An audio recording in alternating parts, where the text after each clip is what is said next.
You obviously have regret, Mhm. right? So looking back, is there something you would have done different to protect yourself? This all started as a child, like as a toddler. So I grew up in a household where my mother said that she had magical powers and she'd put a voodoo hex on me if I ever tried to leave. My mother suffered from a lot of mental illness. She was diagnosed with bipolar disorder and schizophrenia. My mom used to say that she heard voices and saw shapes. So, for me, I think the regret goes back so much further than the crime. I wish that even as a little girl, I would have maybe even said something like, "Mommy hears voices," And just started telling people, Yeah. some of the smaller things. Even if it didn't make sense to me, Right. just kind of make those comments.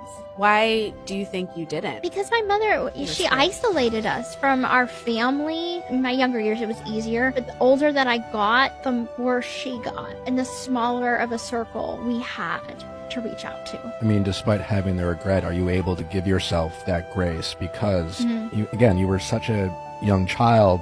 You didn't know any better. You didn't know the difference between, well, maybe voodoo's a real thing, all those things. Are you still able to give yourself that grace even though you still live with that regret? I'm trying. I'm trying to work on self-forgiveness. I'm trying to give myself understanding. Working with a therapist, it's going to take some time. It's that emotional process.